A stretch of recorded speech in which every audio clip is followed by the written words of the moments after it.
हाँ, हम तुमको बताए थे ना कि जो सवाल था टेंशन निकालने वाला, सवाल ये था ना।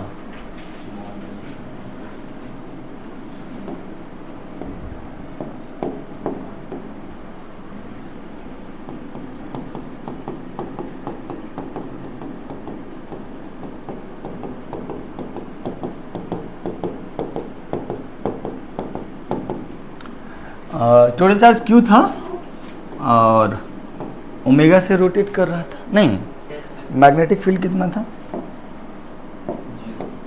0। नेट फोर्स 0 था। मैं उसी फोर्स उसका टेंशन, दो चीज पूछे थे ना, तो हम पूछे थे कि इसमें टेंशन कितना है। तो हम एक तो तरीका तुमको बता दिए थे कि हर छोटा एलिमेंट पे फोर्स देख लो और सारे फोर्स का स्केलर सम कर लो डिवाइडेड बाय 2 पाई। बाकी हम छोटा एलिमेंट लेके टेंशन कॉस थीटा को कैंसिल किए थे, टेंशन साइन थीटा को मैग्नेटिक फोर्स के बराबर किए थे, है ना। मैं एक और चीज़ आपको बता रहा हूँ। मान लीजिए कि इसका आधा रिंग ले लें, ठीक है ना, आधा रिंग ले लें।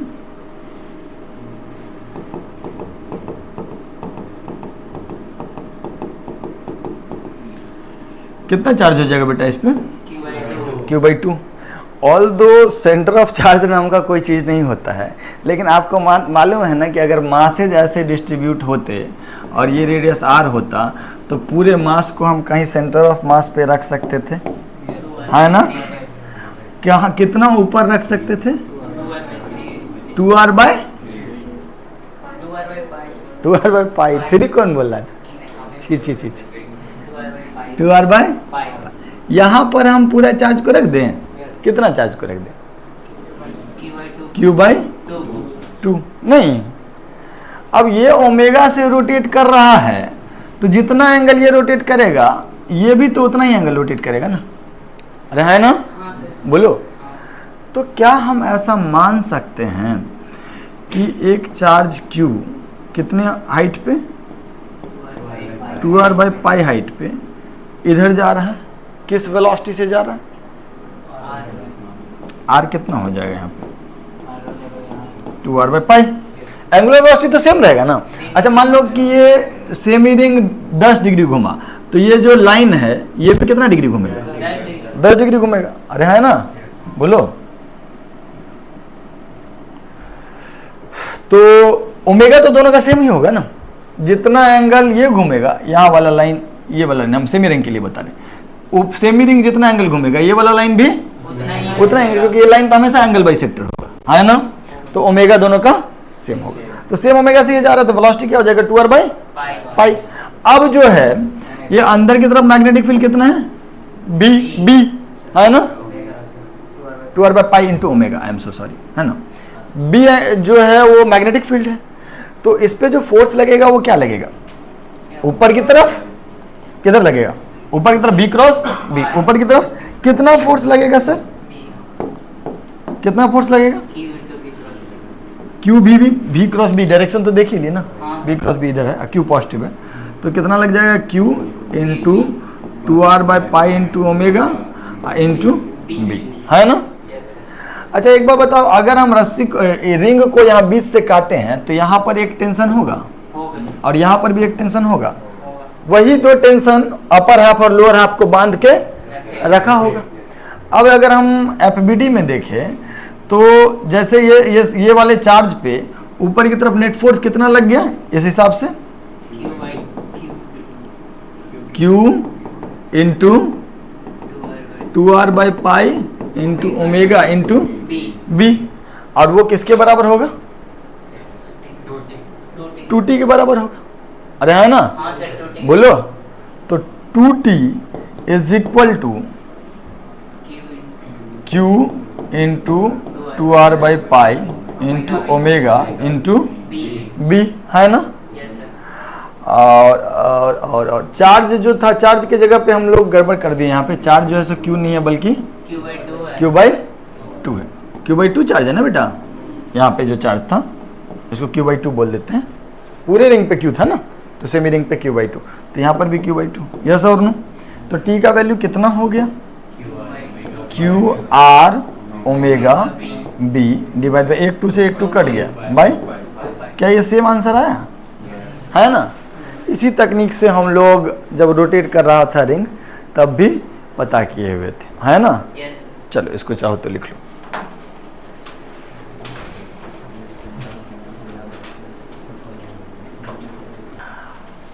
ठीक है सर, हम लोग क्या देख रहे थे, force on moving charge in magnetic field. नहीं, हम लोग कुछ केसेस करते हैं, माने चार्ज को मैग्नेटिक फील्ड से भिन्न भिन्न एंगल्स पे भेज के देखते हैं कि उसका पाथ कैसा होता है, जैसा पाथ होता है वैसा ही क्यों होता है, और फिर पाथ से रिलेटेड बहुत सारी बातों को करते हैं। तो path of a moving charge inside a uniform magnetic field, very important, uniform magnetic field। काम क्या देगा हमको इस टॉपिक में, किस किस चीज़ का काम होगा, थोड़ा सा काइनेमेटिक्स का, है ना, थोड़ा सा सर्कुलर मोशन के डायनेमिक्स का, और magnetic force is equal to Q V cross B का, और थोड़ा कॉमन सेंस का, है ना। इन तीनों चीज़ का जरूरत होगा। जैसे पहला जो कि हम लोग जनरली ये सब चीज़ ऐसा कुछ नहीं है कि ऐसे तोड़ तोड़ तक करके पढ़ाएं, लेकिन अच्छा क्या होता है कि हम इसको केस बाय केस पढ़ाएं, आपके सीखने के लिए, दैट इज़ बेटर। तो हम केस बाय केस पढ़ते हैं। केस 1 जो है वो है कि हम इस डायरेक्शन में एक मैग्नेटिक फील्ड है, ठीक है, जिस दिशा में मैग्नेटिक फील्ड है उसी दिशा में हम लोग एक चार्ज को प्रोजेक्ट कर दिए, उसी दिशा में हम लोग एक चार्ज को प्रोजेक्ट कर दिए, उसका चार्ज Q है और मास M है, ठीक। मैं आपसे पूछना चाहता हूँ, ग्रेविटी वगैरह को इग्नोर करो, मान लो कि दुनिया में सिर्फ एक ही फोर्स है, अगर लगेगा तो मैग्नेटिक फोर्स लगेगा और कुछ नहीं लगेगा, तो क्या ये पार्टिकल पे कोई मैग्नेटिक फोर्स लगेगा? हाँ,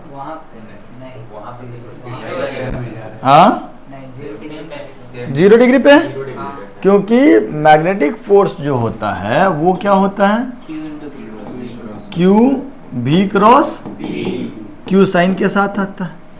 मैग्नेटिक फोर्स का जो मैग्नीट्यूड होता है वो होता है क्यू भी बी साइन थीटा।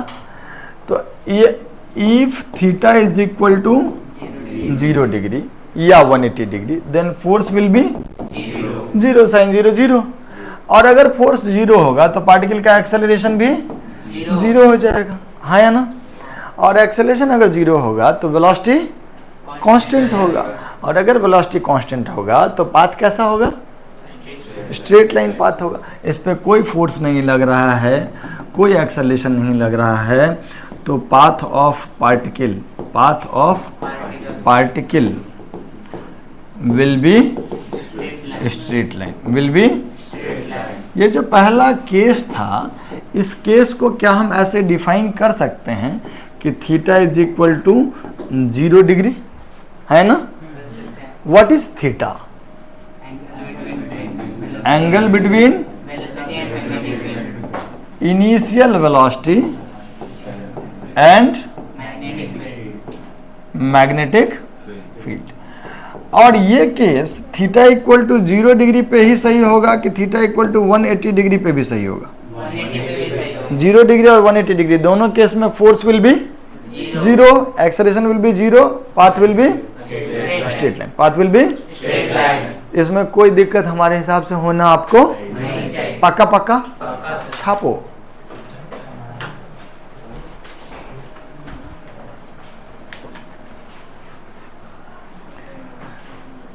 दूसरा केस क्या होता है कि ये थीटा जो है वो 90 डिग्री हो जाता है, और उसमें हम लोग बहुत कुछ करते हैं, मैक्सिमम नहीं, मतलब बताते हैं, उस केस को प्रॉपर्ली बताते हैं। Case 2, theta is equal to क्या है, ये थीटा क्या है, initial velocity and magnetic field. मतलब हम पार्टिकल को जो प्रोजेक्ट किए हैं मैग्नेटिक फील्ड के 90 डिग्री में परपेंडिकुलरली नॉर्मली, है ना। तो सिचुएशन को कुछ ऐसे समझ लेते हैं सर।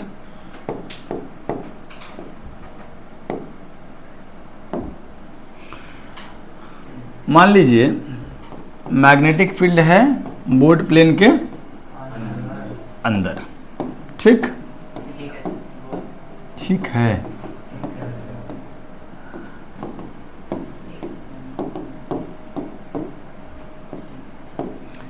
और ये कांस्टेंट मैग्नीट्यूड का, ठीक है। और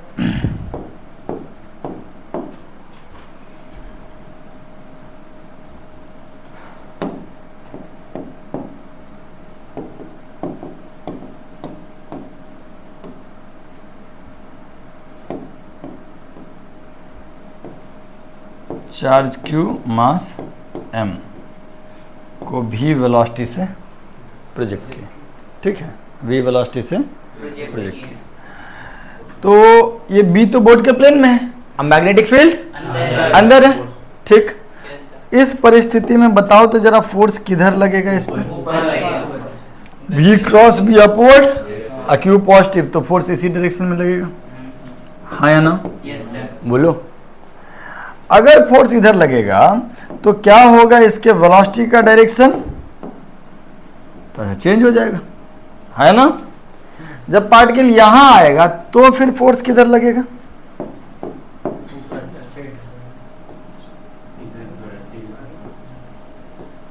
क्या है? वेलोसिटी तो इधर है ना, टेंजेंशियल डायरेक्शन में है ना, तो B क्रॉस B फिर इधर आ जाएगा। तो तुमको थोड़ा थोड़ा समझ में आ रहा है कि पाथ कैसा होगा? कौन कौन कह रहा है सर्कुलर पाथ होगा? हाँ हाँ हाँ, तू नहीं कह रहा है? पार्टिकल जहां जिधर जा रहा है उसके परपेंडिकुलर फोर्स लग रहा है ना, सेम प्लेन में लग रहा है ना, तो ये पाथ कैसा हो जाएगा? सर्कुलर। जैसे जैसे ये आगे जाते जाएगा वैसे वैसे पार्टिकल जो होगा वो का डायरेक्शन, मोशन का डायरेक्शन चेंज होता जाएगा। हमेशा फोर्स जो होगा वो एक पर्टिकुलर पॉइंट के अबाउट लगता रहेगा। इधर ओके, जो सर्कुलर पाथ होगा उसका सेंटर पे, ठीक है क्या? अब एक बात बताओ कि कोई पार्टिकल अगर सर्कुलर पाथ पे चलता है तो अपने मन से चलता है कि उसको मजबूर किया जाता है? मजबूर। अपने मन से हमेशा स्ट्रेट लाइन पे चलेगा, मजबूर किया जाता है। तो सर्कुलर पाथ पे चलने के लिए उसको कुछ जरूरत होता है, उस जरूरत का नाम है सेंट्रीपिटल फोर्स। जिस जरूरत का वैल्यू कितना है? कोई पार्टिकल अगर सर्कल पे चल रहा है तो तभी चलेगा जब उसको एक सर्कल के सेंटर की तरफ सेंट्रीपिटल फोर्स का रिक्वायरमेंट फुलफिल होगा। बिना सेंट्रीपिटल फोर्स के रिक्वायरमेंट फुलफिलमेंट के पार्टिकल सर्कल पे चल नहीं सकता। जैसे अगर चांद धरती के चारों तरफ गोल गोल चक्कर लगा रहा है तो चांद को एक सेंट्रीपिटल फोर्स चाहिए, जो force gravitational force between moon and earth दे रहा है ना। अगर इलेक्ट्रॉन न्यूक्लियस के चारों तरफ चक्कर लगा रहा है तो उसको न्यूक्लियस की तरफ एक सेंट्रीपिटल फोर्स चाहिए तभी वो चक्कर लगा पाएगा। वो सेंट्रीपिटल फोर्स का रिक्वायरमेंट का fulfilment electrostatic force between nucleus and electron कर रहा है। तो यहां पर इस सर्कुलर पाथ पे चलने के लिए एक सेंट्रीपिटल फोर्स का जरूरत है, सेंट्रीपिटल फोर्स का जरूरत है। और उस सेंट्रीपिटल जरूरत की पूर्ति कौन कर रहा है? कौन कर रहा है? Magnetic force. कौन कर रहा है? तो magnetic force is providing required centripetal. मैं क्या कह रहा हूं कि अगर कोई पार्टिकल सर्कल पे चल रहा है तो उसको एक सेंट्रीपिटल फोर्स का जरूरत है, जिस सेंट्रीपिटल फोर्स का वैल्यू होता है mv²/r। उस जरूरत का पूर्ति अगर कोई बाहर से कर रहा है तब तो वो सर्कुलर पाथ पे चलेगा, अदरवाइज यहां पे सर्कल पे चलने के लिए उसको सेंट्रीपिटल फोर्स चाहिए। कितना उसका वैल्यू? mv²/r। उस जरूरत का पूर्ति कौन कर रहा है? Magnetic force. इस मैग्नेटिक, तो दोनों एक दूसरे के बराबर होगा। मैग्नेटिक फोर्स का वैल्यू कितना होगा? QB sin 90 और that is equal to mv²/r, है ना। B ने B को, तो भाई कौन कौन बच गया? R is equal to mv/QB, R is equal to mv/QB, R equal to mv/QB, R equal to mv/QB, R equal to mv/QB। ये रटा हुआ होना चाहिए। और इसका बहुत सारा फॉर्मेट अब आएगा। एक तो हो गया R इक्वल टू mv/QB, किस किस चीज पे निर्भर किया? मास पे, स्पीड पे, चार्ज पे, मैग्नेटिक इस रेडियस के फॉर्मूला को हम परिवर्तन कर सकते हैं। ऊपर में एम बी है, एम बी मतलब लीनियर मोमेंटम, तो आर को हम लोग लिख सकते हैं M B by Q B, that is also P by, ठीक। अच्छा, पी का और काइनेटिक एनर्जी का कोई रिलेशन आप जानते हैं क्या सर? हाँ, kinetic energy is equal to P square by 2m, पढ़े हो? Yes sir. P M B है, अगर एम बी यहाँ रख देंगे तो एम स्क्वायर बी स्क्वायर हो जाएगा, एक एम कट जाएगा, हाफ एम बी स्क्वायर हो जाएगा। ये नहीं पढ़े हो तब तो जीवन ही व्यर्थ है 12वीं में। तो यहाँ से पी का वैल्यू कितना हो जाएगा? Under root 2k m। तो रेडियस का वैल्यू कितना होगा? M B by Q B, that is P by Q B, that is under root 2k m by Q B, है ना? बोलो, कुछ गड़बड़ सरबर तो नहीं लिखे हैं? व्हाट इज के? Kinetic energy. एक और बात हम आपको चाहते हैं कि पता रहे, क्योंकि उसका भी जरूरत पड़ता है। आप सब लोग इलेक्ट्रोस्टैट पढ़े हुए हैं। अगर क्यू चार्ज को डेल्टा वी पोटेंशियल डिफरेंस से एक्सेलरेट कर दे तो it will gain kinetic energy, whose value is Q into delta V. फिर से सुनना, अगर मान लीजिए ये चार्ज क्यू है, ये हायर पोटेंशियल है, ये इस डायरेक्शन में इलेक्ट्रिक फील्ड है, इस डायरेक्शन में इलेक्ट्रिक फील्ड है ना? और पोटेंशियल डिफरेंस कितना है? Delta V. पोटेंशियल डिफरेंस कितना है? Delta we. तो जब चार्ज यहां से यहां पहुंचेगा, हायर पोटेंशियल लोअर पोटेंशियल पे पहुंचेगा, तो it will gain some kinetic energy. मान लिया जाए कि यहां पर अगर रेस्ट पे है, तो यहां पर जो इसका काइनेटिक एनर्जी होगा उसका वैल्यू कितना होता है? क्यू इंटू, यस और नो? पढ़े थे ना ये बात? तो ये काइनेटिक एनर्जी का value Q into delta B भी होता है। यही अगर यहां से फेंकते और इधर आता तो इसका काइनेटिक एनर्जी लूज करता। चूंकि हम यहाँ पर हायर पोटेंशियल पे छोड़ दिए हैं रेस्ट से, तो वो लोअर पोटेंशियल की तरफ जाएगा। इलेक्ट्रिक फील्ड इसी डायरेक्शन में है। पोटेंशियल डिफरेंस कितना है? Delta B. तो जब यहाँ से यहाँ जाएगा तो इसका काइनेटिक एनर्जी जो है हाफ एम बी स्क्वायर, उसका वैल्यू लिखा जा सकता है क्यू इंटू डेल्टा बी। भाई इलेक्ट्रोस्टैट का कंसेप्ट है, पढ़े होगे, है ना? तो क्या हम रेडियस को एक और फॉर्मेट में लिख दें? अंडर रूट 2 इंटू के की जगह पे कितना?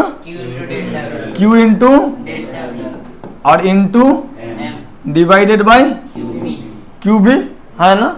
चाहो तो रूट क्यू कैंसिल भी कर सकते हो। माने अगर तुम चाहो तो इस फॉर्मेट में ऐसे भी छोड़ सकते हो, और नहीं अगर चाहो तो under root 2m delta V by Q into B square. Root के अंदर बी स्क्वायर है, बाहर आएगा बी हो जाएगा, है ना? भाई ये सब फार्मूला हम तुमको क्यों पढ़ा रहे हैं? क्योंकि तुमको सवाल ऐसा थोड़ी मिलेगा कि चार्ज क्यू है, मास m है और वेलोसिटी v है, मैग्नेटिक फील्ड v है, रेडियस बताओ। ऐसा नहीं मिलेगा। आपको सवाल कैसा मिल सकता है कि एक इलेक्ट्रॉन को 10 वोल्ट से एक्सेलरेट किए, है ना, और एक अल्फा, जैसे एक प्रोटॉन को 10 वोल्ट से एक्सेलरेट किए, एक अल्फा पार्टिकल को 10 वोल्ट से एक्सेलरेट किए, तो दोनों का, और उसके बाद फिर मैग्नेटिक फील्ड में दोनों को जाने दिए, ऑर्थोगोनल मैग्नेटिक फील्ड में 90 डिग्री पे, है ना? तो दोनों के रेडियस का रेशियो बताओ, या R1 बताओ, R2 बताओ, ये सब। तो माने आपको directly M B by Q भी नहीं पूछेगा, आपको थोड़ा सा इलेक्ट्रोस्टैट उसमें इंक्लूड कर देगा और तब पूछ लेगा, है ना? या फिर काइनेटिक एनर्जी का बारे में बोल देगा कि एक ड्यूट्रॉन है और एक अल्फा पार्टिकल है, दोनों का सेम काइनेटिक एनर्जी है, उसको हम फेंक दिए किसी मैग्नेटिक फील्ड में, फिर बताओ कि दोनों के रेडियस का रेशियो क्या होगा, वगैरह वगैरह। तो क्या आपको रेडियस का फॉर्मूला आ गया? क्या क्या? M B by R equal to, M B को हम पी लिख देंगे तो पी बाई, और पी को अंडर 2km लिख देंगे तो आ जाएगा under 2km by Q. Kinetic energy की जगह पे क्यू इंटू डेल्टा वी भी लिख सकते हैं, यस और नो? कोई दिक्कत? दूसरी बात क्या है सर, कि अगर हमको इस सर्कुलर पाथ पे चलने, जो सर्कुलर पाथ है उसका रेडियस का वैल्यू पता चल गया, उसका रेडियस का वैल्यू पता चल गया, तो क्या टाइम पीरियड का भी वैल्यू आ जाएगा? है ना? है ना? टाइम पीरियड तो 2 पाई बाय ओमेगा भी लिख सकते हैं, लेकिन पाथ लेंथ बाय स्पीड भी तो लिख सकते हैं। Total path length 2 pi R और स्पीड है v, तो कितना देर में एक चक्कर लगा लेगा? 2 पाई आर बाय, खाली r के जगह पे हम लोग क्या रख दें? mv बाय रख दें, क्या क्या कट जाएगा? v, तो कितना आ गया? 2 पाई m बाय। क्या ये स्पीड पे निर्भर कर रहा है? Time period is independent of speed of projection. Time period is independent of speed of projection. Is that okay? हाँ है ना? सर मेरा बात सुनिएगा, आपने पढ़ाई में वापस वो पेज पे ले आएंगे। आपने पढ़ाइए कि अगर v वेलोसिटी से एक पार्टिकल को प्रोजेक्ट किए जिसका चार्ज q था और मास m था, और मैग्नेटिक फील्ड जो था वो परपेंडिकुलरली इनवर्ड था। परपेंडिकुलरली इनवर्ड था तो ये एंटी क्लॉकवाइज में रोटेट किया, क्योंकि फोर्स जो होगा वो इस दिशा में होगा, तो इसको ऐसे रोटेट कराएगा। हाँ है ना? Magnetic field is perpendicularly inward. ठीक, अब ये कैसे पाथ पे चलेगा? सर्कुलर पाथ पे। ये मैग्नेटिक फील्ड कांस्टेंट है। उस सर्कुलर पाथ का रेडियस कितना होगा? और क्या लिखोगे? और क्या लिखोगे? अंडर रूट व्हाट इज के, और क्या लिखोगे?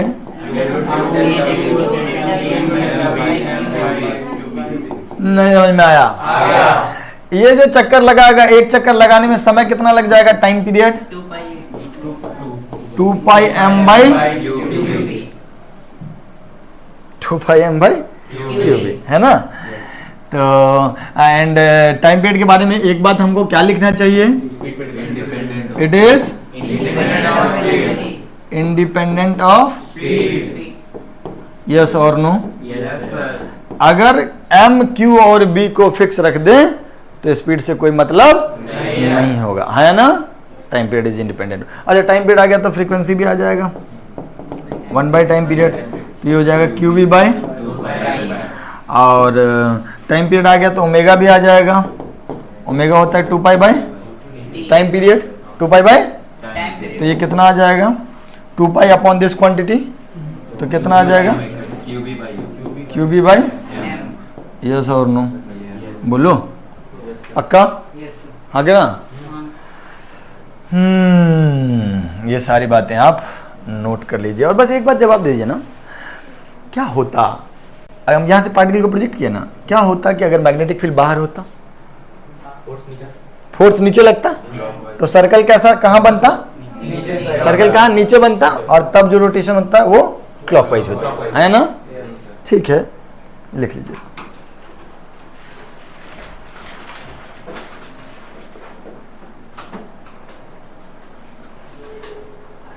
अरे सेम ही बात लिखे हैं यहाँ पर भी, जल्दी जल्दी जल्दी लिख लो। खा गया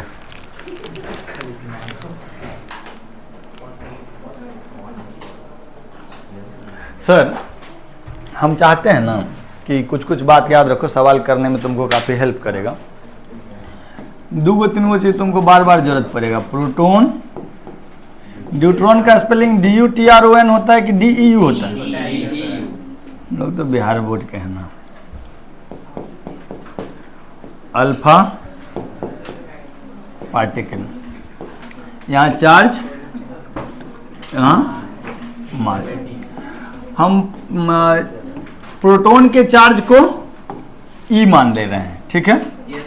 प्रोटॉन के मास को, तो न्यूट्रॉन का चार्ज E और मास 2, और अल्फा पार्टिकल का चार्ज 2E और मास।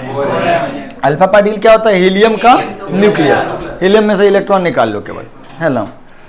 तो ये चीज़ का जरूरत इसलिए पड़ेगा ना कि बहुत बार रेशियो का पूछते रहेगा हम लोगों से, तो हम चाहते हैं कि इसको भी आप जल्दी से 15 सेकंड में नोट कर लें। अब सवालों की तरफ आके बढ़ेंगे। साला यहाँ पे मक्खियों बैठता है ना, दिक्कत ही है साला। बहुत चीज़ यहाँ पे कॉम्प्रोमाइज है यार। मैंने सुनो, एक सवाल लिखो। A proton and an alpha particle enters the same magnetic field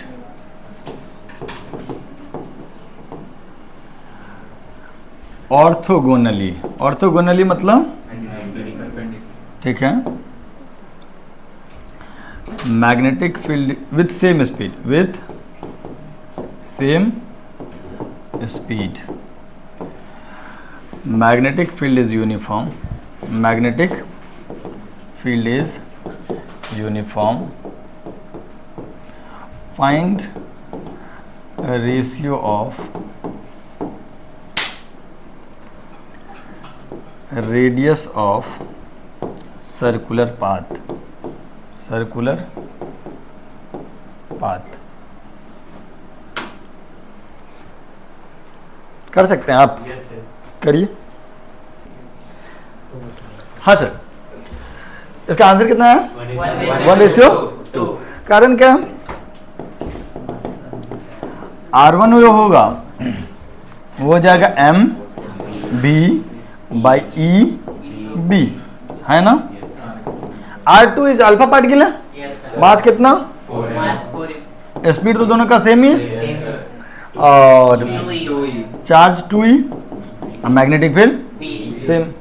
तो ये जो होगा वो हो जाएगा 2 टाइम्स ऑफ MB/EB, है ना। तो इस वाले रेडियस का 2 गुना, इस वाले रेडियस का 2 गुना। तो फिर R1/R2 जो होगा वो कितना हो जाएगा? R2 बराबर 2R1, तो R1/R2 कितना हो जाएगा? 1/2। कोई दिक्कत? अगर किसी को छापना है तो छाप लो। अगला सवाल लिखो।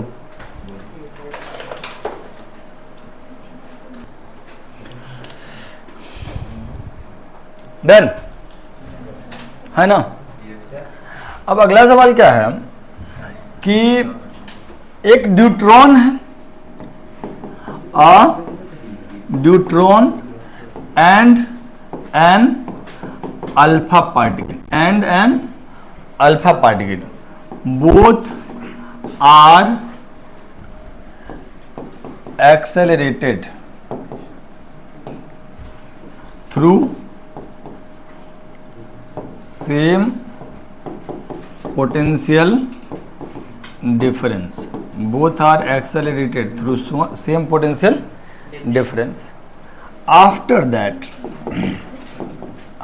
that they enter into same magnetic field, at 90 degree with B, at 90 degree with B. Find the ratio of radius या radii of सर्कुलर पाथ।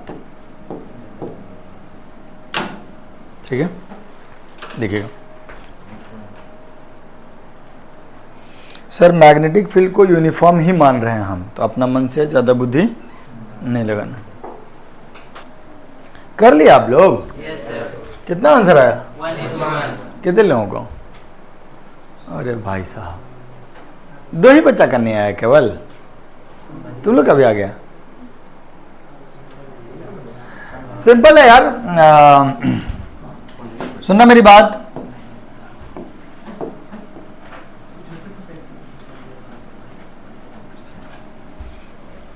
हाँ, पहले वाले का मास जो है ड्यूट्रॉन का मास कितना है? 2m, चार्ज, और इधर वाला मास चार्ज, है ना। और इसका भी पोटेंशियल डिफरेंस डेल्टा भी, और इसको भी पोटेंशियल डिफरेंस। रेडियस का फॉर्मूला क्या होता है? √2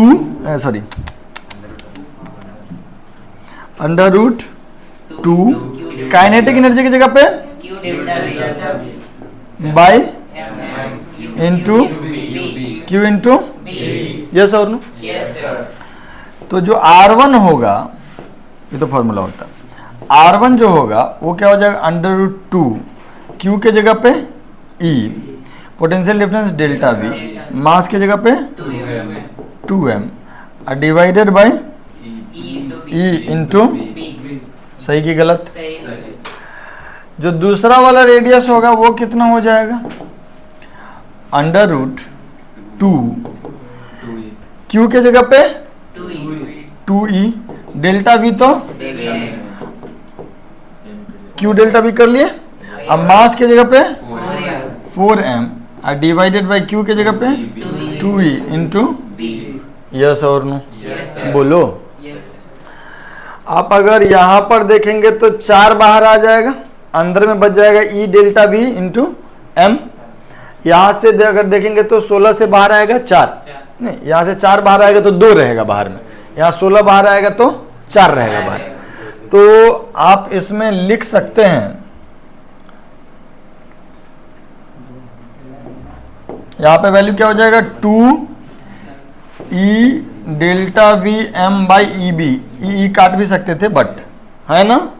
और ये जो होगा वो कितना हो जाएगा, यहाँ 16 बाहर आएगा, 16 से बाहर आएगा तो 4 हो जाएगा, तो 4/2 और √E delta V m by EB। तो जो ये है वही है ना? तो R1/R2 कितना हो जाएगा, 1:1। R1/R2 कितना हो जाएगा, 1:1। सही गलत? तो मतलब इस तरीके का सवाल तुमको देगा, खाली वैल्यू पुट करना ही तो है। तो ऐसा सवाल 1-2 और कराएं, कराने का कोई लॉजिक, तो डेटा चेंज करे बार बार तो कोई लॉजिक नहीं है। थोड़ा सा आगे बढ़ते हैं, इसी में टाइप ऑफ क्वेश्चन बदलते हैं। ठीक,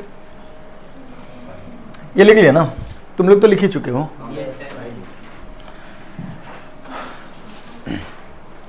सवाल ये है,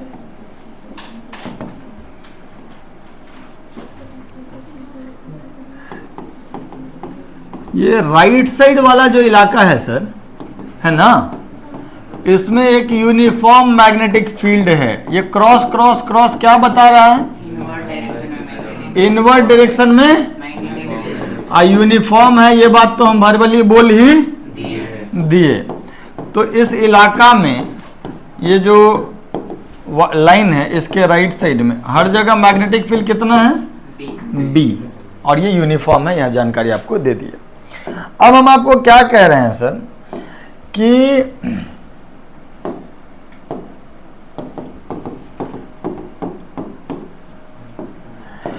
इस जगह से ना, इस जगह से एक चार्ज Q और मास M वाले पार्टिकल को V वेलोसिटी से फेंक दिया, V वेलोसिटी से फेंक दिया। ठीक है, तो फिर वो कितने देर तक इस मैग्नेटिक फील्ड के अंदर रहेगा, इसका वैल्यू पूछ रहे हैं। हम आपको क्या बोले कि इस बाउंड्री से 90 डिग्री पे फेंक दिए, मैग्नेटिक फील्ड का तो 90 डिग्री है, क्योंकि मैग्नेटिक फील्ड अंदर की तरफ है, बोर्ड के प्लेन में वेलोसिटी है, बोर्ड के प्लेन में V वेलोसिटी दिए। लेकिन ये जो बाउंड्री था ना, इससे कितना डिग्री पे, 90 डिग्री। ऐसा अगर था लाइन तो बिल्कुल परपेंडिकुलरली ऐसे फेंक दिए। हम आपसे पूछे कि find time spent by particle, time spent by particle inside the magnetic field, inside the magnetic field. ऐसे सवालों में हम जो सबसे पहला कार्य करते हैं वो ये करते हैं कि जैसे ही पार्टिकल जाएगा अंदर तो उस पर Q V क्रॉस B के मुताबिक फोर्स किधर लगेगा ये पता करते हैं। पहला काम क्या करते हैं, Q V क्रॉस B के हेल्प से, राइट हैंड वाला कर्ल रूल के हेल्प से हम फोर्स किधर लगेगा वो पता करें। फोर्स जिस लाइन में लगेगा उस लाइन पे ही कहीं ना कहीं सर्कल का सेंटर लाई करेगा, क्योंकि फोर्स जो है वो सेंटर की तरफ लगता है, सेंट्रीपिटल फोर्स प्रोवाइड करता है ना मैग्नेटिक फोर्स, तो सेंटर की तरफ लगेगा। तो पहले हम उस लाइन पे जिधर फोर्स लग रहा होगा उस लाइन पे कहीं ना कहीं सेंटर लोकेट कर लेते हैं और उस सेंटर के अराउंड हम लोग सर्कल ड्रॉ करने का कोशिश करते हैं। फिर थोड़ा ज्योमेट्री लगता है और थोड़ा जो अपना काइनेमेटिक्स का समझ लगता है, वहां से समय का वैल्यू पता चल जाता है। हम थोड़ा हिंट दे दिए, अगर आप चाहें तो 2 मिनट ट्राई कर लीजिए।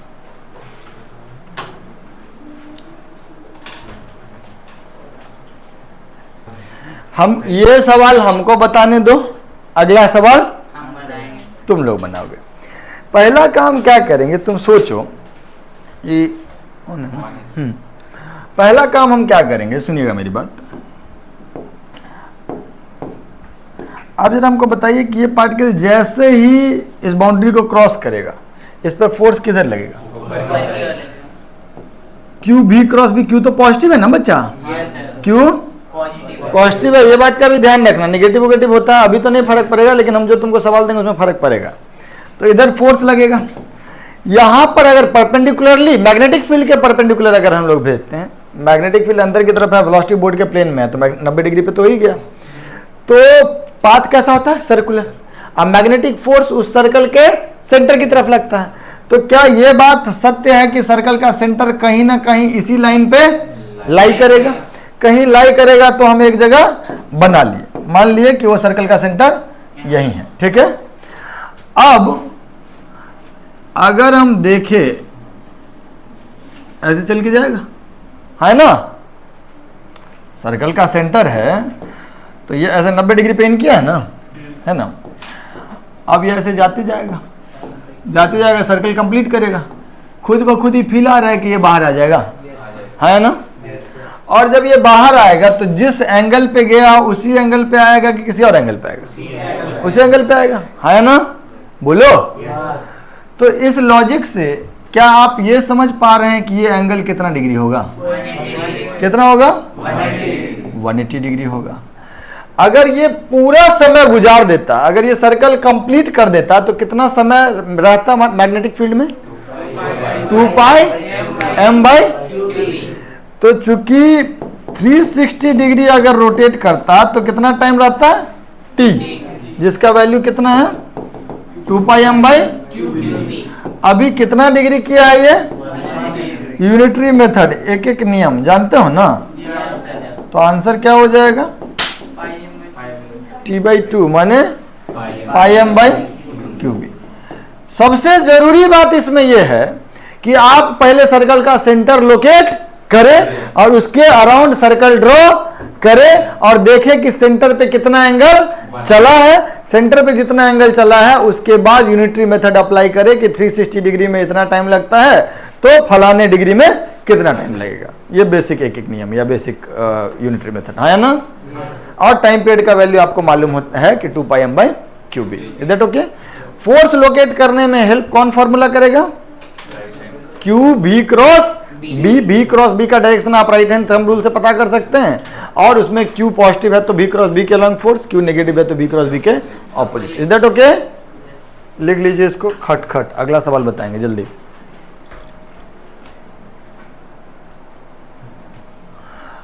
अब सवाल में इसे ये बेसिक बात बता दिए, अब इसमें वेरिएशन वगैरह कराएंगे और आप लोग कर भी देंगे आंसर।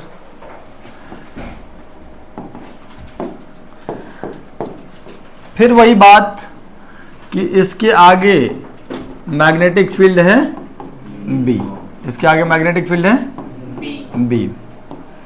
हम क्या कह रहे हैं आपको कि ये मैग्नेटिक फील्ड यूनिफॉर्म है कि नॉन यूनिफॉर्म है? यूनिफॉर्म है। किधर की तरफ है? बोर्ड प्लेन के अंदर।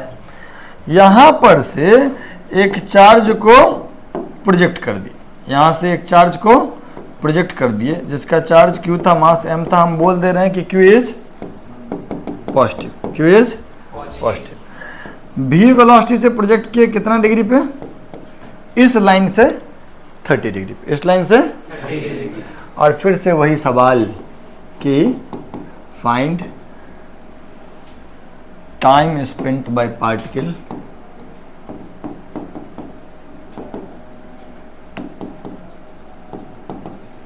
इन द मैग्नेटिक फील्ड।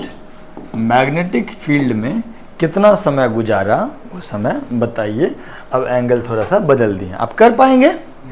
पहला कार्य क्या करेंगे? सर्कल का सेंटर पता करेंगे। कैसे? Q B cross B force का डायरेक्शन होगा, उस फोर्स के डायरेक्शन में ही कहीं ना कहीं सेंटर होगा। सेंटर लोकेट करने के बाद उसके अराउंड सर्कल बनाने की कोशिश करेंगे, अपने आप पता चल जाएगा क्या होगा। अब ट्राई किए, क्या है टाइम पीरियड का कितना टाइम्स है? 2/3, 4/3, 4/3 एक टाइम पीरियड से ज्यादा। ये तो टेक्निकली गलत है, मतलब कौन से नहीं बोल सकते। सुनिएगा मेरी बात। हेलो, आपने पहला कार्य क्या किया पहले बताइए हमको।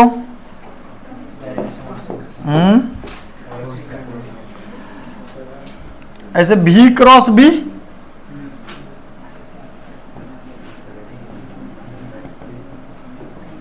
नब्बे डिग्री पे है ना, इसी डायरेक्शन में फोर्स लगेगा ना। This is direction of force. चूंकि Q पॉजिटिव है तो B क्रॉस भी जिधर उधर ही फोर्स भी है ना। अब ये फोर्स क्या करेगा, इसको ऐसे करके घुमाएगा। ये सेंटर हम कहीं मान लेते हैं, है ना। तो जो सर्कल बनेगा वो सर्कल कुछ ऐसे बनेगा ना, आगे ना। और यहां पर अगर आप देखें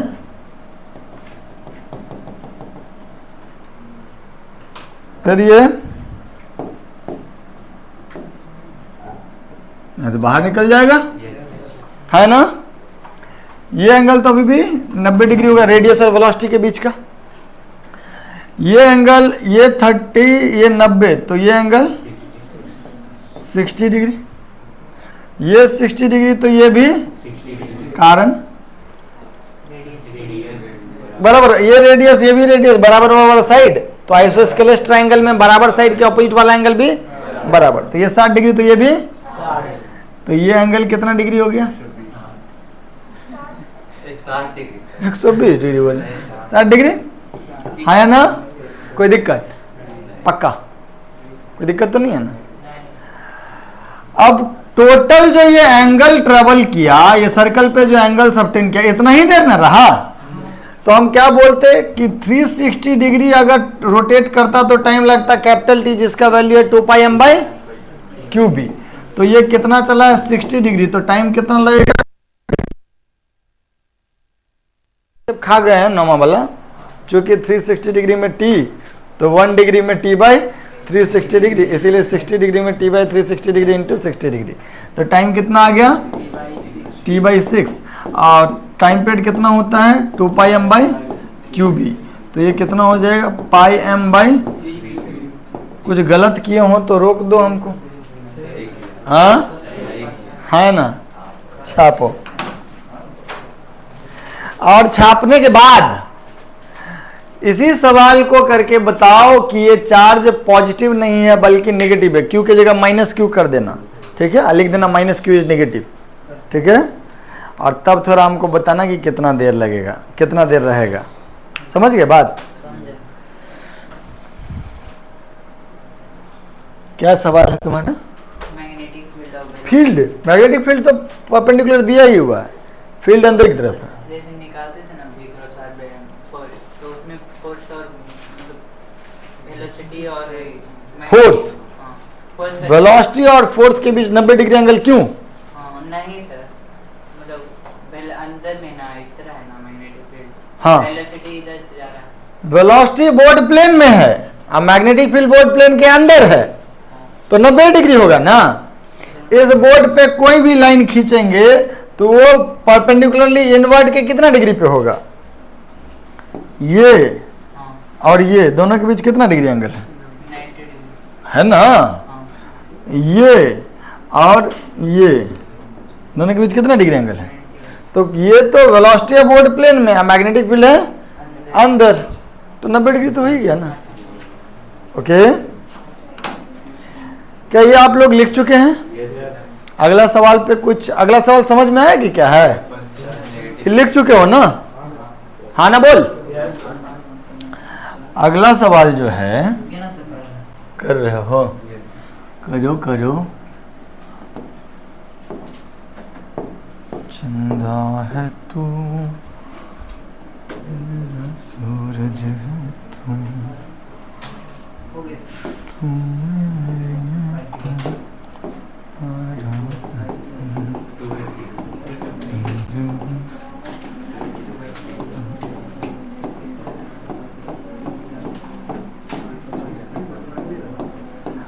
बच्चे आंसर आ गया आपका? कितना है? पिछला बार आया था t/6, इस बार कितना आया है? वेरी स्मार्ट, बिना कैलकुलेशन के भी बता सकते थे। आप सोचे होगे तो समझ में आ रहा होगा। बाकी लोग का भी आ गया है? कितने लोगों का अभी तक सवाल भी समझ में नहीं आया? हाथ उठाओ तो, उठाए हाथ? कोई नहीं उठाया। सवाल सबको समझ में आ गया? क्या है सवाल का? सवाल क्या है बताओ तो। यहां पर एक माइनस क्यू है, ठीक, मास m है। बोलो आगे। यहां से फेंके कितना से? b से, है ना? और ये एंगल कितना डिग्री है? 30 डिग्री। ये एंगल कितना है? 30 डिग्री, है ना?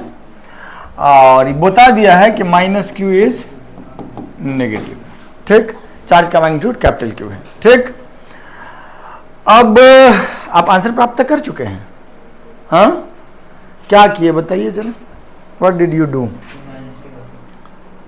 ये बोला t-t/6 की आंसर आ गया। नहीं सर,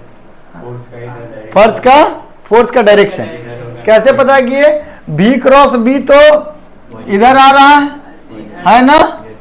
लेकिन चूंकि चार्ज नेगेटिव है तो बिल्कुल इसके, बहुत तेज हो यार तुम लोग, संगति। इस दिशा में आएगा फोर्स, है ना? वही 90 डिग्री पे। तो तुम लोग कह रहे हो कि एंगल 60 डिग्री होगा, जो कि गलत नहीं कह रहे हो, सही ही कह रहे हो। और centre will be somewhere here, कहीं ना कहीं बनाना पड़ेगा, तो बना लेते हैं। अब क्या होगा? हमारा सर्कल जो होगा वो इस सेंटर के इर्द गिर्द होगा, और जिधर जा रहा वही ना सर्कल मुड़ेगा। तो यहां से हमको ऐसे आना पड़ेगा, और जब ये बाहर आएगा बच्चा, तो फिर से ये एंगल कितना डिग्री होगा? 30 डिग्री होगा। यस और नो? बोलो भाई साहब, इतना बड़ा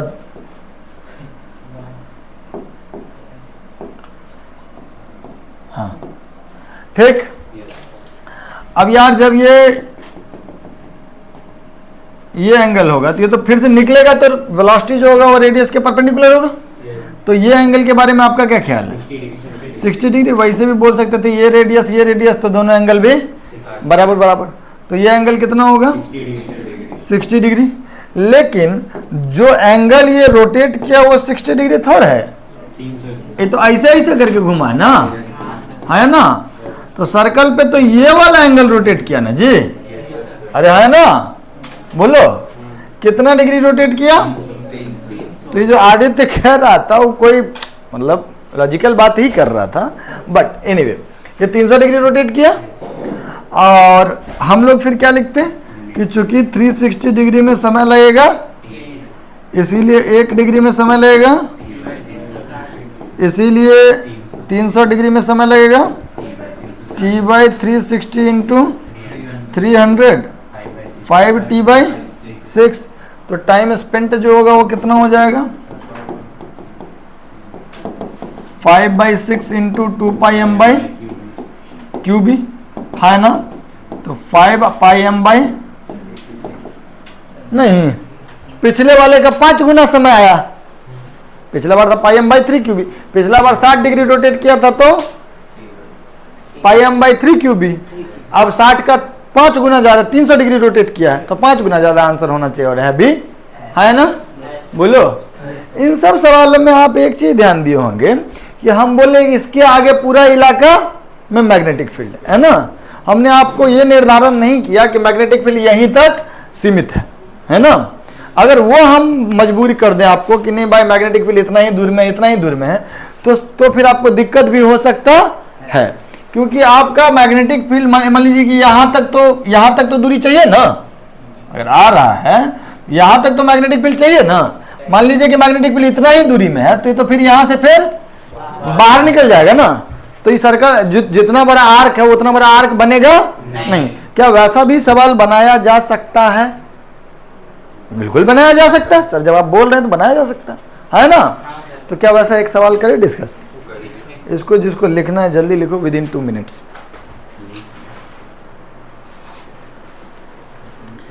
सर एक सवाल क्या है, सुनिएगा मेरी बात, इसको हटा दें।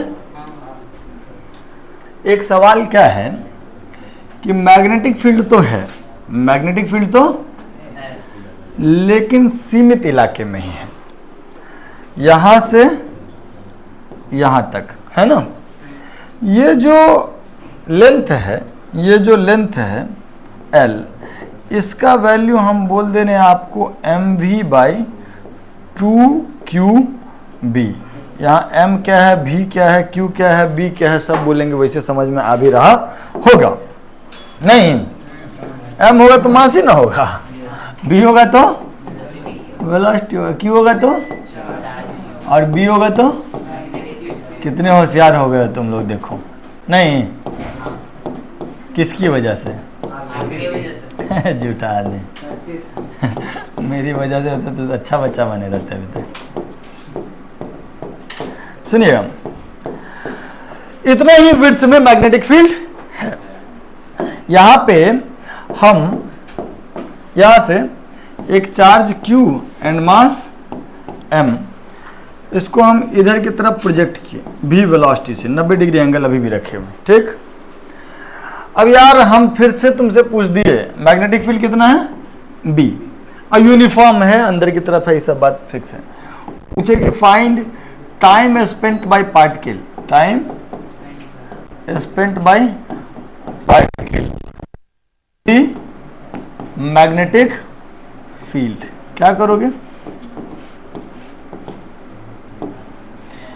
भाई, 2 मिनट से ज्यादा नहीं लगना चाहिए।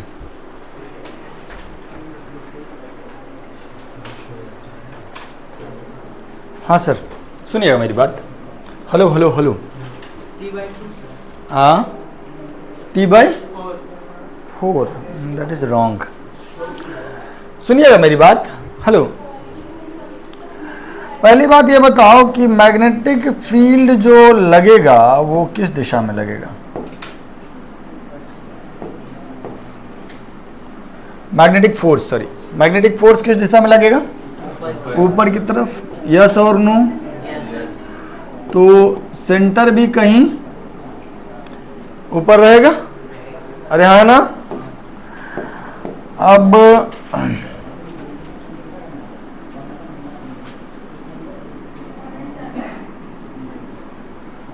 सेंटर थोड़ा और ऊपर बना लेते हैं।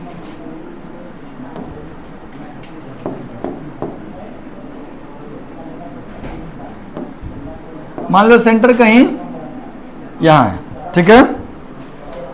अब आपको ये पाथ दिख रहा है ना सर, ये ऐसे ऐसे जा रहा है, यहां पर बाहर निकल जाएगा, है ना।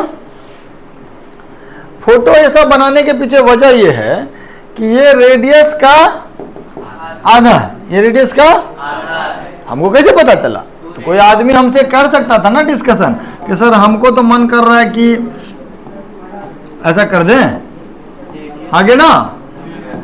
तो ये चीज तो डिसाइड ये करेगा ना कि भाई कम से कम इसको, कम से कम कितना विड्थ चाहिए, अगर इसको पूरा मुड़ना है तो कम से कम कितना विड्थ चाहिए, रेडियस के बराबर। और जो हमको इलाका दिया वो रेडियस का आधा ही दिया, तो ये पूरा मुड़ने का मौका हम इसको दिए ही नहीं। मेरा बात समझे कि नहीं समझे? ये जो डेटा दिया इसने आपको हिंट दिया कि पूरा का पूरा रेडियस अगर देते तो ये कंप्लीट रोटेट कर जाता, ये आधा ही दिए। अब क्या है, सुनिएगा सर, ये यहां पे आएगा, ये कितना हो जाएगा R, और ये जो दूरी होगा ये कितना होगा R/2। सवाल में दिया ये तो रेडियस होगा ना, क्या है, सरकमफेरेंस और सेंटर के बीच का दूरी को तो रेडियस बोलते हैं। अब इतना बात से हमको समझ में आ गया, क्या समझ में आ गया कि ये एंगल कितना होगा, कितना होगा 30 डिग्री। नहीं, अगर कोई ट्राइंगल में ये R है और ये R/2 है तो ये एंगल 30 डिग्री होगा ना, तब ना sin 31/2 होगा। अरे है ना, ऐसा उल्टा उल्टा लिख दिया, तभी ना sin 31/2 होगा। तो ये R/2 और ये R है, तो ये एंगल कितना होगा? अब हमारा काम बन गया, हमको पता चल गया ना। क्या पता चल गया कि कितना एंगल ये सेंटर पे कितना एंगल रोटेट किया, अरे आया ना। Yes sir. तो हम लोग यहां पे क्या लिखेंगे, चूंकि सिंस 360 डिग्री रोटेट करने में कितना टाइम लगता है, t, 360 डिग्री रोटेट करने में कितना टाइम लगता है, इसीलिए 30 डिग्री रोटेट करने में कितना समय लगेगा, t बाई 360 इंटू 30 माने t बाई उतना ही देर रहा उस मैग्नेटिक फील्ड में, t बाई 12 मतलब 1/12 इंटू 2πm बाई क्यूबी। भाई अगर तुमको नहीं समझ में आया तो दोबारा पूछ लो, हाँ पक्का, सच बोलो, छापो। और सवाल देंगे अभी, कितने बजे खाने का समय। सर एक आखिरी सवाल हमको करने दीजिएगा, हाँ आप नहीं भी बोलेंगे तब भी हम करेंगे, है ना। सुनिएगा मेरी बात, सवाल क्या है, सवाल है अब थोड़ा सा माने मैग्नेटिक फील्ड का जो यूज था 90 डिग्री वाला केस को मोटा मोटी हम लोग कर लिए हैं, अब इसी में थोड़ा बहुत काइनेमेटिक्स वगैरह सब इन कर देता है तो क्या होगा, उन सब के बारे में हम लोग बात कर रहे हैं। ठीक, सुनिएगा मेरी बात। मान लीजिए ये पूरा इलाका मतलब everywhere magnetic field is B, magnetic field सब जगह है, अंदर की तरफ है और कितना है, बी है, कितना है, बी है।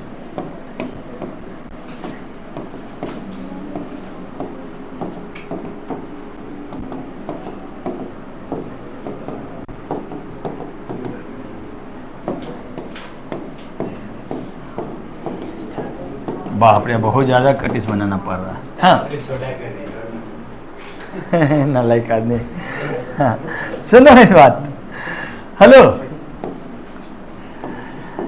क्या है कि यहां पर हम एक्सेस बना दे रहे हैं, एक्स एक्सेस और Y access.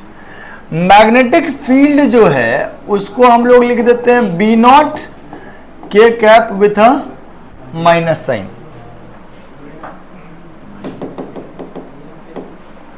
Minus B naught के कैप। ये एक्स एक्सिस है, ये वाई एक्सिस है, तो जेड एक्सिस बाहर की तरफ होगा ना, है ना, ओके।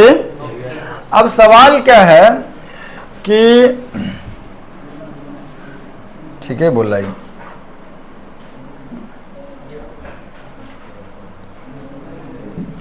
सवाल है आ चार्ज